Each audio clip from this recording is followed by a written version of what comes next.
अस्सलाम वालेकुम। मैं हूं मुजाहिदुद्दीन, तारिक रोड ट्रेड अलायंस का सीनियर वाइस चेयरमैन।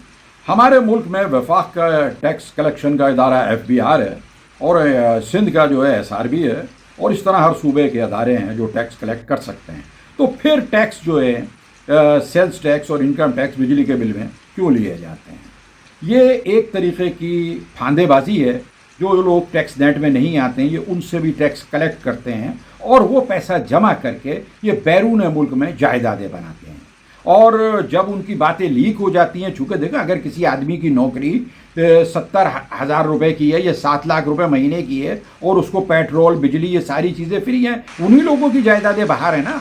तो फिर ये सोचा जाए कि एक आदमी जो 30,000 रुपये कमा रहा है वो बिजली का बिल देता है, और जो 30 लाख रुपए महीना कमा रहा है, के इलेक्ट्रिक में बैठा हुआ 60 लाख रुपए महीना कमाता है, तो वो बिजली का बिल अपना क्यों नहीं देता है? वो पेट्रोल का उसको फ्री क्यों है? उसको अय्याशियाँ फ्री क्यों हैं? जो बड़े बड़े लोग हैं और जो हमारे पॉलिटिशियन भी हैं, सैनिटर्स भी हैं। तो इसका मतलब ये हमारा मुल्क जो है ना अमीर और गरीब के अंदर डिवाइड हो गया है। अब पॉलिटिशियन भी जो है एक आम आदमी को अपना चारा, अपना ईंधन समझते हैं। वक्त आने पे उनके फ़ोन खुले होते हैं और जब वो जीत जाते हैं तो उनके नौकर भी उनका फ़ोन नहीं उठाता। तो ये आवाम जो है हमारी कब तक जो है सोती रहेगी, ये बात समझ में नहीं आती।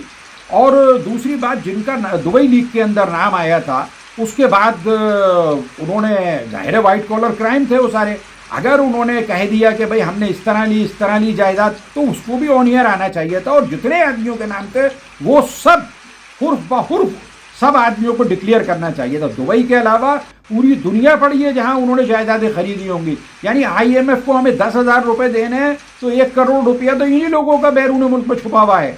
तो एक मिसाल दी है मैंने, लेकिन क्या बात है वो लोग कभी नहीं पकड़े जाएंगे, क्योंकि वो पाकिस्तान बनने से पहले यहाँ रहते थे और वो कहना चाहिए कि पार्लियामेंट्स में बैठे हुए हैं। वो सब आदमी एक दूसरे के सामने नंगे हैं। वो हर आदमी एक दूसरे आदमी की बातें जानता है, वो उसकी छुपाता है, वो उसकी छुपाता है। ये बड़े साज़बाज़ करके ये साजिशें होती हैं।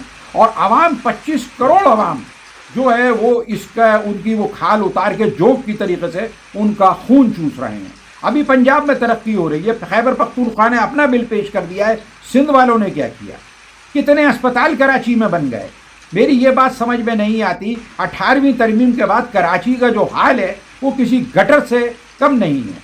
कोई सड़क साबुत नहीं है, यहाँ पर पानी बिकता है, यहाँ बिजली बिकती है, बजरी बिकती है, गैस बिकती है, और अगर सड़क पे निकल जाएं तो आपकी जान भी महफूज नहीं है।